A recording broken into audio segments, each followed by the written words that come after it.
Bwenkulaba omutima gwange gudduka emisinde zenkwagala nsaba okimanye baby watalinze embeera nfa okwateko etuzina kwano manya nti ompangudde onkwata. Wano ku Hasi Beauty Parlor tuli bakafulu mu kulabirira n'okuyoyota ensusu. Tukola facial ne tukupepeta ka face ne kawewera nga aka baby. Tusiba n'okola enviiri mu buli musono songa mu kukola pedicure ne manicure tuwekansa. Tusala enviiri mu buli musono ate bwe kituuka mu kukola makeup tetumanyiyo mulala. Tuli muyenga ku Tank Hill Road okulira na Italian Supermarket mu basement. Essimu tuli ku noti 72 682 953. Teweerabira saluni egenda okujjayo bulungi bwo n'ekitiibwa kyo ye Hasi Beauty Parlor, a world of beauty. Okay, kale I believe mwena muli happy. I believe mwena muli basanyufu. Waliwo abagamba abadde omwana oyo yagendawa abadde yabulirawa naye nga wali nnyo akyali mulamu Allah akyamukumye. ALLANCRUZ gemanya CRUZ exclusive gwe mukutukosinzidde okubanga ate otulabira nyongero bandiriza ku mwena abatulabira yonna nje musinzidde okubanga mutulabira Bulaya wane Uganda abali mu Africa wano nammwe abali mu Middle East mu nsi ez'enjawulo mwe bali mwe bayiri ddala naffe tusalawo okusigala nga ate tubaweereza bulungi nnyo. Tuli proudly powered by Narusu Bridal Center ate kwotadde Africa One Tours and Travel era nga tukujukiza ennaku z'omwezi nga 22 December. Tuli mu ggwanga erya Misiri oba Egypt tugenda okuba nga tumalayo ennaku zaffe zijja kubeera wiiki yaffe ejja kuwera n'ennaku zize ezigwamu tukomeyo ng'ennaku z'omwezi 3. Kale olunaku leero ku show ninako omwana muwala akaseera kabadde kawanvu lwe nasemba okukola ku Tonix namubuuza ne mubuuza bannange buli omu nga yeebuuza buli omu ng'abuuza omwana yabulirawo buli omu abuuza Tonix omwana yabulira buli omu amubuuza ekibuuzo kimu but otherwise welcome to the show. Thank you. Thank you. How are you for someone watching you for the very first time? Mweyanjulire tandikirawo. Basebo ne bannyabo nsanyusa okuba ku show ya ALLANCRUZ bampita Lily Ahabwe. Lily. Okay. Erinnya lyange ettuufu Lilian. Naye nalisalako. Kozesa Lily kati. Lily. Yeah. Ahabwe. Okay. Yeah. Babuze kutandikirawo Lily. Nsanyuse nnyo okuba ku show ya ALLANCRUZ. Kansubire mwenna muli okay. Era. Yeah. Ogamba otya Lily? Nze ngenda kuyita Lilian. Hey. Mpita Lilian stage name yange Lily. How do you spell it? Lilly. Lilly. Lily, obula mugamba ki? Sibubi. Obula muli bulungi. What have you been up to? Ever since when? From when you last saw me? Hey. I've been doing a lot of things. I went to law school. Nengenda law school nengenda ku LDC course nenkola mbadde nkola law firm nengenda mu NGO nalina NGO nali nkolera natukola kale nga to empowering abakyala that type of thing. So wakola law? Nakola law. Myaka emeka? 4 years in Makerere, then 1 year at LDC. Tulizzako nomwekofu njagala abaana bano bawulire bulungi anti Lily nga tebeekwasa. Yeah, ku LDC naliyo 1 year. So those are 5 years. 5 years. Wow. Okibuze bulungi nnyo. So you're back into the music? Yes, I am. Na releasing an album 2020, our COVID lockdown. Yeah. Kati nene era nenzirayoko. Kati actually last year when I tandikira ddala okukola ekya music around June. Batugamba according ku ngambo Lily daddy yali yamugaana okuyimba n'amugamba asooka asome. Mu family yagamba toddamu kuyimba n'oyimba kamu tewadda. Anedda. Simanyi oba lwaki ekyo ekintu bakikwata nnyo naye nedda si kyekyaliwo. Actually what happened is kale yes nali kugambye nali ku law school at that time twakolera akayimba nga nkyali ku ssomero naye kale kyenagamba kyensobola okugamba kati is just wakyali kyekyo nakutya nze ng'omuntu. Yeah. When twakolera akayimba ako kale, nze just as a joke, nagamba gundi Tonix, amugamba manyi kubanga ye yali yatandika dde okukola obuyimba. Ati ze neŋŋamba omanyi katukole akayimba, then just kubanga nali njagala kale ogenda mu studio nfuneko ko eyo experience. Naye nga saagala kikola nzekka. Akayimba kali kako? Fembi. Okay, kati ye yali producer. Yeah, twasoma ffenna ku ssomero e Buddo. Kati nga tuli mu band, kati ne tuva mu ekyo ndoza yalinga S6 vac neŋŋamba nenjagala okuba neyo experience ogenda mu studio nange recording eyo akayimba nga ye bwe yali akola. Tinemugamba kati katikoleyo akayimba just for fun, you know. Kati nagenda I didn't even think guno yakitwala very serious. Nagenda nakola beat ye yali akola beats na kampereza nagamba bayo kyowandiika. So I wrote something on the song. Nagatako ebintu bye, and that's how it became that song. Yeah. Mwali mu vac? Twali mu vacation, yeah. Twakala 6 vac. Omuntu atulaba olunaku olwaleero omanyi abantu bakula eri abantu abeerabira faces. Mbadde nkusaba Lilian, omanyi eri abantu nga bayimba ennyimba zaabwe nga tezirimenyebwawo naye mwayimba akayimba. Simanyi nti oba Tonix buli show kwagenda ayinza obutakayimba. Mwembi we mutakayimba era twagala obalaba ku stage. Mwali mukaperformingeko babiri? Yeah, nga kali twali twakafulumya. Twaperformingako I think maybe once or twice. Yeah. Atulaba eyerabidde agamba oba omwana oyo namulaba wa just party yo. Mwana gwe olina ekyama. Tutandikiraawo tuweemu. Mwana gwe olina ekyama oli bwenkulaba omutima gwange gudduka emisinde ze nkwagala nsaba okimanye baby wotalinze embeera nfa okwatteko etuzina Kwano manya nti ompangudde onkwateko etuzina hey kwano manya nti ompangudde baby nsaba obeere nange kubanga there's something about you kwano nsaba obeere nange there's something about you baby nsaba obeere nange. There's something about you, baby, and I don't know why, but there is something about you. Oh! Wee! Muyimba ne mutwe gombesa okuyimba. Naye Lily, you're naturally gifted. Oh, thank you. Tubali tumanyi tunagenda okuddamu okulaba nga amaloboozi kati ate oyongeddeko bwongezi. Nange Katonda. Wow. Tell us the story behind that song. Ngo mvubuka omuto. Akayimba mmala okukakola. When do you realize the 12 unit akayimba kakubye? Gwe experience eyange. Akayimba nga bwe nagambye twakateekawo okukawulira I knew it was a good song. Naye nga simanyi nti no kanaba that big. Kati ye kumpe yakatambuza yali akatwala ku radio stations n'akateekayo. Naye nga experience gye twafuna basooka okugaana okukaplayinga nga bagamba kali too urban ka kizunguzungu nnyo, that type of thing. Naye eventually ndoza twakakola mu S6 vac around August, si August but sometime in S6 vac naye tekafuluma until nga tutuuse ku campus.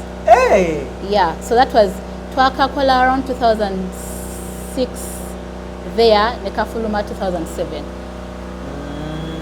Yeah, but ndoza okusooka okukawulira nakawulira ku African Express on Sanyu FM nesanyuka nengamba bannanga akayimba kaffe bakatadde ku radio. I could not believe it, and then after that abantu baali bakasabasaba. I think I had it twice that day.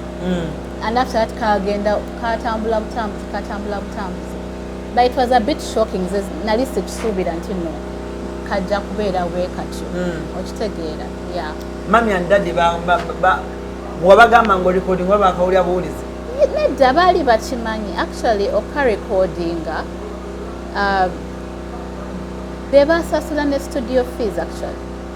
That's why ekyo kintu abantu abagamba mu mami daddy bangana honestly by the way kati nkuze ebintu wembitunulamu ndaba nali just I was just scared. That's kale city prepared. Omanyi nali kusomero nga nali nsoma amateeka naye nga nesanga ng'ebintu biri a bit difficult nga tugenda mugundi mu clubs biki okuperforming akayimba nenesanga nga ndi overwhelmed kitegera kyeŋŋamba ndoza nentyamu a bit we nali kweyo age nali ne omanyi omuntu tutera okugamba nti no ono tandabawo naye nze kennyini nali seerabawo kitegeera era abantu buli kaseera bagamba kitandika na bwongo obwo wali tewekkirizamu kikyofuuse naki kyoli mu ekyo ekiseera I didn't believe in myself nseeraba on that level kitegeera kati bwe kyajja nenkitya nnyo neŋŋamba nedda kati nenkozesa eyo that thing of law school kale law school was difficult and I had to like concentrate naye nange search teekamu maanyi nnyo I could have tried to do both era abantu mbagamba Nejusa kati kubanga nze right now when to say I believe nti no ng'omuntu oyina ekintu oyina you have to see it through wekigaana omanye nti no omanyi nagezezzaako nekigaana naye I think my regret with Bella nange is that I did not see it through. Tewalemerako. Yes. Tewekkiririzaamu. Yes. That's why now kati nchiriko nnyo I can twali asobola kungamba mbo. Did Tonix try so hard okukakasa? Or like mwali bamukwana? Yali tachimanyi sasa mugamba. So he didn't know what was going through my head. Kitegera. Ize nange nakera bukeze kumacha nengamba. You know I'm not doing this. Plan yamu yali yakuyimba nga ddyo. Not sure, it wasn't a plan. Just namugamba bugambi to recording yakayimba. Ngamba bomala okka recordinga ne kakuba. Mwalowoozaako mu kiseera ekyo eky'okuyimba nga ddyo oba muyimbe babiri? Yeah, twakirowoozamuko a bit, yeah. Naye before we could even like really go there, nze ate nenkivaamu. But yeah, there was that thinking of since this has worked out, naffe katukoleyo obulala. Yeah. Mwakolamu ku ssente kana akayimba? No. No, tetwakola kintu. Twali bato nga tetubitegeera. Ate tetwali neyo plan obambo kale tugenda kufuka ba star oba bitu. That was not our plan. Just where twali baana babiri abaagala music. Netugamba katukoleyo akayimba. Abaana bato babiri baagala okuyimbamu. Yeah. That's it. Kavideo kamwe kali so simple. Wabweru ekikomera oba mwali mu kikomera kyani oba mwakolera mu kkubo lyani mwagishootingira video if you remember? Yali bana communication house mani communication house. Yes, that's where it was. Hey, gwe mwakolera video yamwe nesenize ekiro? Yeah, it was in one place Charlie Fortune. Twagenda oba ebyo abantu bebakola simanya wardrobe biki twafuna bugoye bwaffe ne tujja ne bashootinga ne tuddayo eka. Tekyali kino ekintu ky'oplani nzebe kiri elaborate nedda.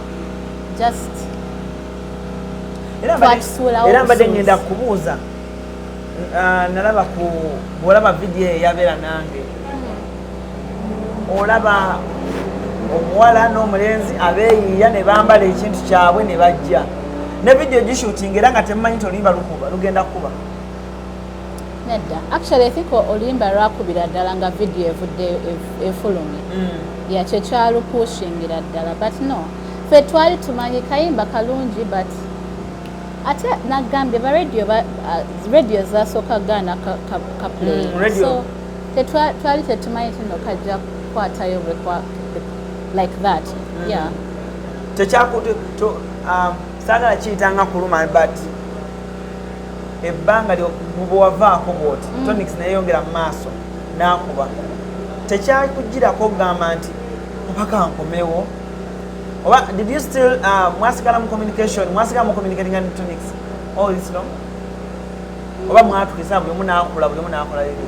No, we stayed in communication for a bit. Yeah. Kati Tonix yewe yasigala ng'akuba. Tewalowoozaako nti bannange kangaye kanzireyo?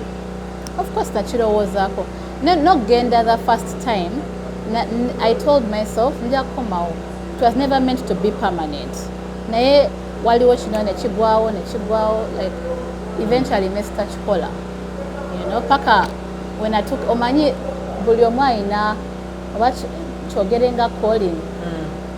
Ekintu kya music kyangoberera nga ne bwengezaako oba ogamba kale kankite ngeyo feeling tesobola genda kati paka when I took nga like 2019 nengamba omanyi kale kamale just mpoleyo obuyimba bwange newe sitabuteekayo kubanga nali mpulira nkyagala eyo yo love ya music teyavaawo just ndooza nali ntya at that time naye era eyo love yalimu. Yeah, so nakirowoozaamu of course definitely olaba omuntu gwe watandika naye nga akola ekintu ate kivaayo definitely nalina eyo formula like ange nandibadde but it's all a learning experience. Eri omuvubuka tulaba obudde buno bangi nnyo bagoinga through what you went through. Bangi abaana bamala mu back bagenda mu studio ez'enjawulo ne bakola oba oliawo ng'abazadde bagamba soma sokomaliriza ebitabo. Did you at any time wejjusaako nti kale singa natwala music first ebitabo ne bijja second kuba watwala bitabo first then music kati as the second? Yeah, eyo thought ejja definitely kubanga natuuka ekiseera nentandika okwetegeera nendaba nti no actually ekintu kyensinga okwagala kye music nempulira bubi nnyo kati lwaki nakitawo kitegeera. So yeah, your thought najifunako nembirooza maybe I should have said with music stuck it out and what naye I don't know nkirowoozaamu. That's why nze omuntu bwajja nangamba njagala kola kino mugamba kikole. You don't have a lot of time okitegeera ate obula oyinza okwegamba nja kukikola when I get ebitabo bijja kubaawo naye your dreams you don't have a lot of chances to follow them. So ofuna opportunity, if you have a chance you should grab it with both hands. Yeah, I definitely have I'm very open about that. Bagamba is one of my biggest regrets actually. It's one of your biggest regrets? It's one of my biggest regrets because like I told you, the fact that like simanyi chintawa nyobongo kubanga simanyi what would have happened if I had stuck it out. Chintawanya kama yali akuwadde omukisa. Yes, so I don't know who have received you. Yes, so eyo question ebeerayo mbongo what would have happened segera kubanga fine nandi kisigaddemu and maybe era it wouldn't have worked out. I will never know segera kyengamba sobola kumanya. So I believe that bw'oba oyagala okukola ekintu beera mumalirivu okimale wekigaana omanye lumanyi nti no just kyagaanye bugaanye. So that's what I believe in now. Naye at that time nali muto ate n'ekirala nali nga simanyi kwerowooleriza. Nali ngendera nnyo kale ku kintu bazadde bange kye baagala. Kati yes, bazadde bange tebaŋŋanda kukola music naye nali ndowooza tekyali mu bwongo nti no music was an option for me. Music was a career. It was like oba by the way kitegeera olaba nali supposed to call international business and what but orangambako nti no nedda. Abakuzaala Quality Farm Madugomba bayita abalunzi bonna mu ggwanga okujja musomo gw'ebyobulunzi ogutuumiddwa ekyama mu bulunzi Section Farming okuva nga 5 okutuusa nga 6 January ku faamu yaabwe Madugomba. Omusomo gwa nnaku 2 era tugenda kutendeka abalunzi mu nnunda ey'omulembe endiisa n'endabirira ebyuma eby'omulembe bikozesebwa mu kulunda oyige bw'ofuna mu kulunda ate era n'okukuuma ebitabo banking and record keeping. Nammwe abaagala okutandika ebyobulunzi nga temulina ssente wakuzeewola mujja ku olwo tujja kuba ne campfire ekiro era nga abayimbi ab'amaanyi ennyo mu ggwanga bakutusanyusa ekiro kyonna paka obudde kkejenge osasula shillings 20,000 okulya okunywa International business is not like a serious course, scholar law, my immediate thought was, yes, that's what I should do. And that's not bad. Of course, omuzadde wo kyagamba, you have to listen. Naye the problem yange generally nina nali nga ngendera nnyo kubya what they think, what they want. Nali seerowooleza. So such, I never sat down ogamba, Lily, oyagala kukola kiki kyoyagala okukola mu nsi eno. That's the problem. So bino byonna byonna mbiyize with experience, with time. Kati mmanyi kyenjagala. That's what I'm going for now. Have you practiced law? I have. I did for some time. Or practicing? I practiced, yeah. So you were a lawyer, you were orichi. Well, I'm a lawyer. What are you chief judge? No, I'm a lawyer. You're a lawyer? Yeah. A practicing lawyer? Yes. Hey. I'm not practicing right now. I mean, it's there. It's my occupation. But yeah, I have the credentials and all that.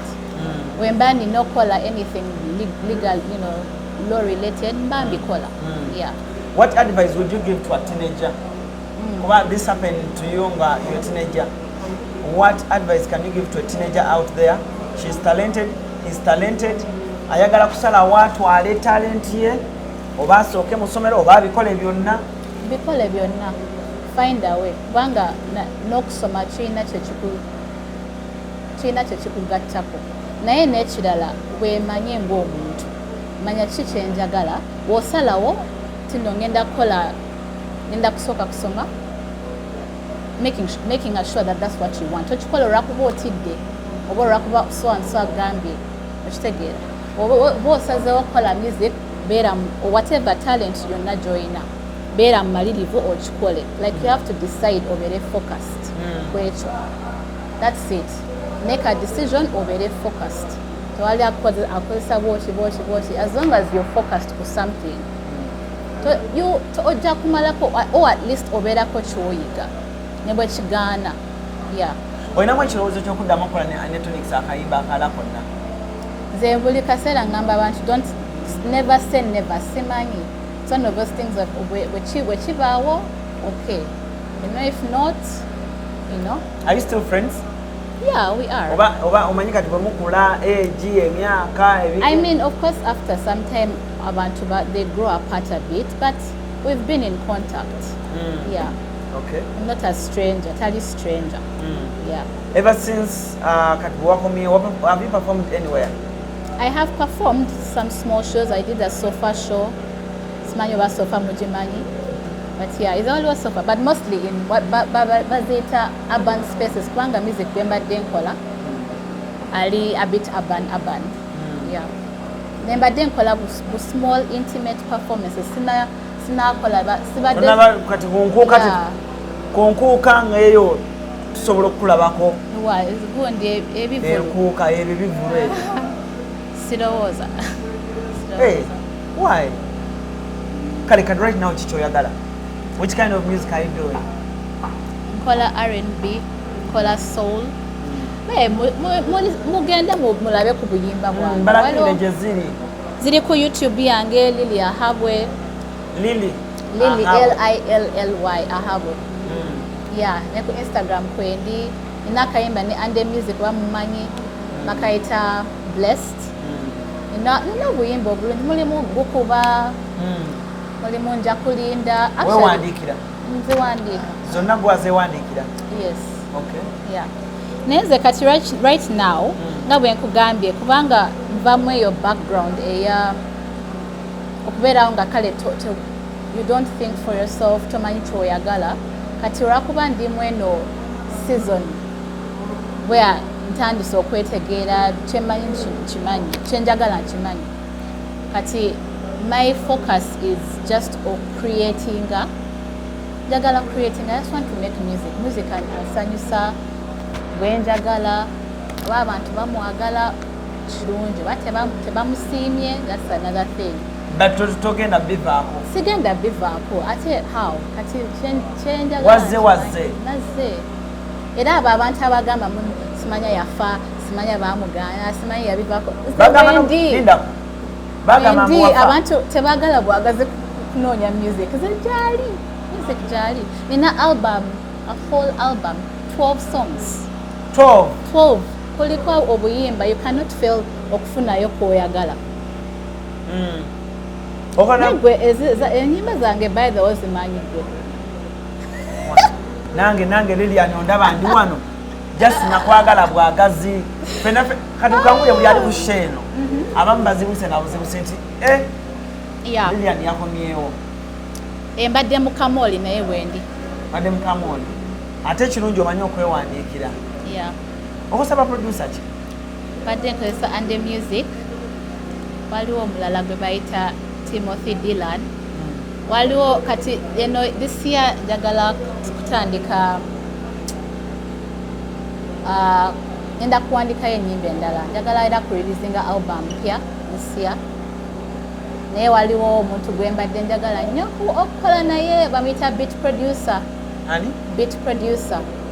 ne Axon oba Axon mumanyi Axon yakola yes ne Axon ne same I also want to do ne same and Atin and ne same obagala bakubira bulungi mulimu ennyimba zaabwe zenjagala so njagala kubagezaako nabo but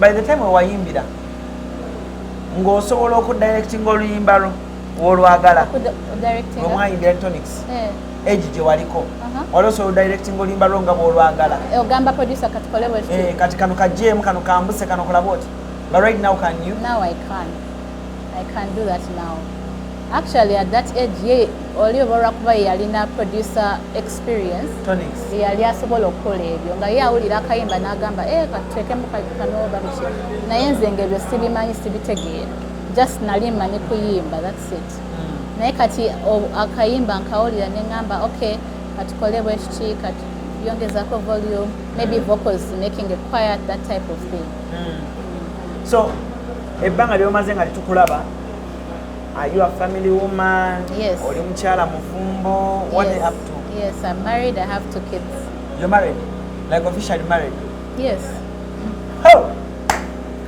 kati byebyo manya avuka abeere eyo nga abana eriyani wafaka gyabadde bitawo byokka bye badde bute oli mukyala mufumbo olina abaana so right now you're concentrating on your music yekka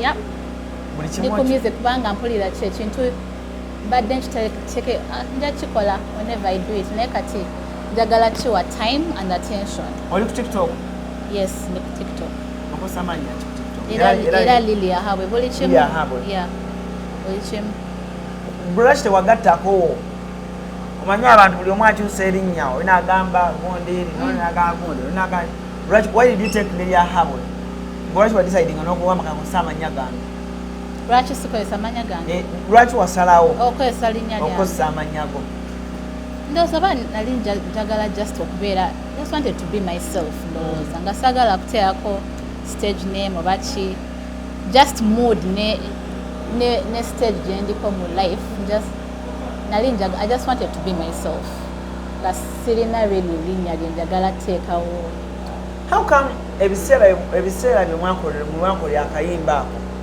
how come teri yadde ka interview ke wakolako ku internet akaliyo tewakola ku interview yonna TV interview nedda twakola naye oba tebwali bya internet byali ku TV which TV which one sijjukira nakujjukira but I remember we did one TV interview nakola ne radio interviews actually wagikola I think we twakolayo ku Radio City ne wawalala abasanyu yeah what challenges are you getting right now challenges kizoli mukusanga mu industry eyalero kati olina okubeera nga olina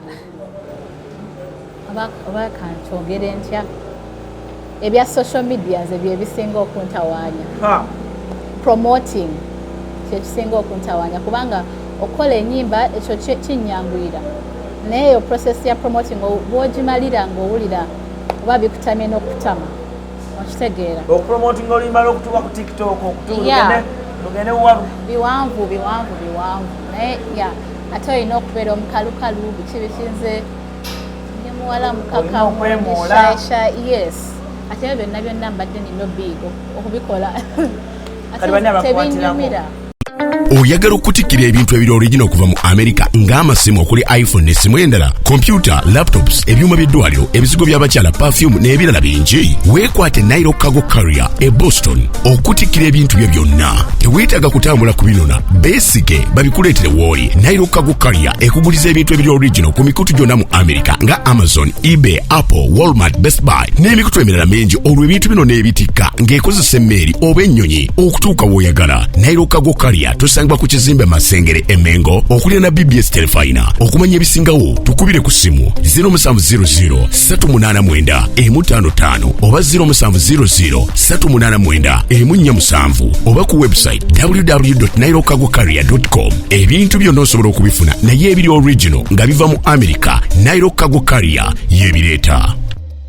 Ebintu ebisinga badde mbikola nzekka nga neekolera. Yeah. Era nze uba waliyo creative omuto ayagala okukola ekintu kyonna nze mbirivinga oba oyagala kukola ekintu tandika nekyolina olinda teweekwasakwasa neetaga fancy camera oba neetaga bino baako wootandikira. So saawa zino promotion yekusumbuwa yentawanya promotion bw'okubira presenters bakyakujjukira. Actually abantu sitera bagamba nti no by the way nze oli omuwala yayimba band sikyogera olimba sitakyogera just bo maybe abamu nno banzijukira naye abamu tebakimanyi ate I don't bother kubagamba why don't you always use it as an identity?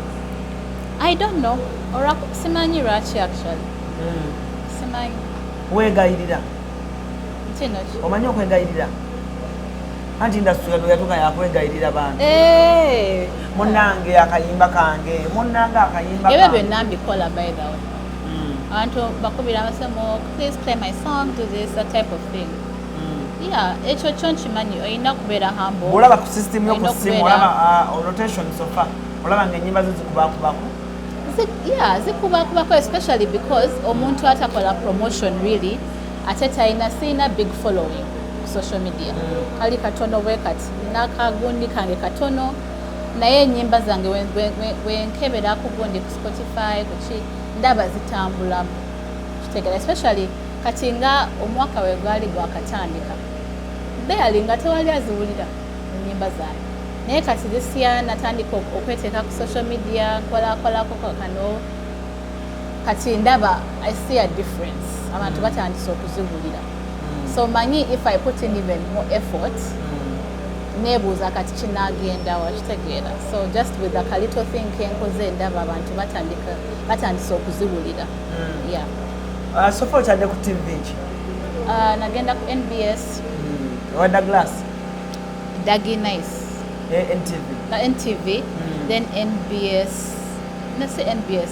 Is it NBS Radio? What do you touch here? Next Radio. Next Radio. Well, the Clubhouse, the quiz, DJ Boogie. Then DJ Brian. How do you collect Sammy contacts? Watala. Zabana Mauli. I don't collect them, just Wembasanga. Yeah. Kati mulimu abamanyi kati ntandikirawo. Nagamba okomyewo olinayo akayimba so ntandikirawo. Mulimu gwensanga maybe nga neze ku event nenjogerako naye that type of thing. Nesirina sigamba nti no bani na contacts oba biki just omuntu gwe musanga. I introduce myself. Yeah. Kati nawe wakomyewo genda omanyi oyimira backstage awo lili noyimira backstage awo nosaba akazindalo please. Yeah. Nebasobola nokubambeera nange katono then nga tuwulira ebiddako. Yeah, era actually abantu bebamanya nti no nze akola akakayimba of course babeera interested kutandika naako kebamanyi. Yeah. Ndoza nekyo maybe that's the other reason lwaki saagala nnyo kutandika nekyo. Saagala abantu bakulaba ng'omukadde. Oyagala kati abantu bafune liri omupya. Yes, ndoza kyenva saagala kyogerako nnyo kubanga ndaba omuntu ayinza okuloza that's all you do kyokka one hit wonder tajja kuddamu, and I don't want to be in that box okitegeera, oba alowooze ennyimba zengenda okukola zigenda kubeera ng'ebol okitegeera. That's the reason lwaki sikyogerako nnyo.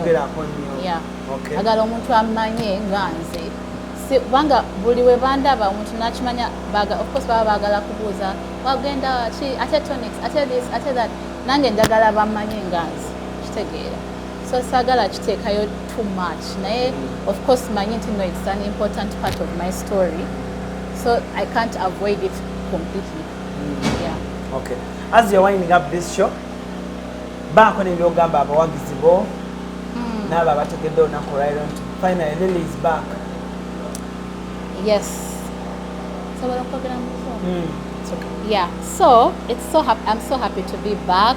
I have some new music out. Vananga, I hope that whoever is watching this, you'll go and check out my music. I'm there on YouTube. I'm alive and kicking. I have a whole album. If you're any streaming platform, you can go and listen to my music. Spotify, Apple, Neko YouTube, Neko TikTok, Kwendi, Lilia Habwe. Yeah. And I'm very excited to be here, and I'm very excited to even give you more music next year, and you'll be seeing more of me hopefully next year. Yeah. And also for anyone who has any dream that you want to pursue, Bambi, don't sleep on your dreams. If you don't have your better marry with you. Yeah. Okay. Is there any contact yet for those ones that really want to book you? Kuliko kati chemanyi bannamawulire buli omu yanjagala okupushingako manyi wano ng'oli fresh buli omu akuwa free capital buli omu agamba iri lya njangu bakweka boost. If you want, osobola okunreachinga ku 0761 859 244. That's my WhatsApp business contact for any bookings or inquiries. Ojo kunsanga. Okay. Oba oyagala kunsindikira ka email kalililiahabwe@gmail.com. Wow. Omwami oyo yehabwe? Yes. Yeah, that's your husband's name. So byebyo nno. Yeah. Mukulu Ahabwe tukutumiddeko nnyo wonna wooli we batukumya Lilian paka lw'omutuddiza naffe ate katutandikire wano emirimu gyaffe nga bannamulokole ng'ate nja kisanyuka nnyo bwe naakulaba nga yo back ng'ate yo strong. Kijja kunsanyusa nnyo kubanga ndi omu ku bantu abadde bayayana okukulabako, ndi omu ku bantu abadde bayayana nga ngamba yiba neesinga akomawo, but finally yo back. Nja kuyambako nange kye nnaaba nsobodde tulabe ate otandika. Thank you. CRUZ exclusive gwe mukutu, ALLANCRUZ ge mannya, kimabaddeko nnyo bulungi, Sharif ogani tubeerawo bulungi okulaba ng'ate tukweza programu zino yonna tozirabira mu nsi ez'enjawulo, mu mawanga ag'enjawulo, sagala kuba ng'ate nsukkaku wano. Bonawo muse bulungi, mwera. Wano ku Hasi Beauty Parlor tuli bakafulu mu kulabirira n'okuyooyoota ensusu. Tukola facial ne tukupepeta ka feesi ne kawewera ng'aka baby. Tusiba n'okukola enviiri mu buli musono, songa mu kukola pedicure ne manicure tuwekansa. Tusala enviiri mu buli musono. Ate bwe kituuka mu kukola makeup tetumanyiiyo mulala. Tuli muyenga ku Tank Hill Road okuliraana Italian Supermarket mu basement. Essimu tuli ku noti 72 6 82 95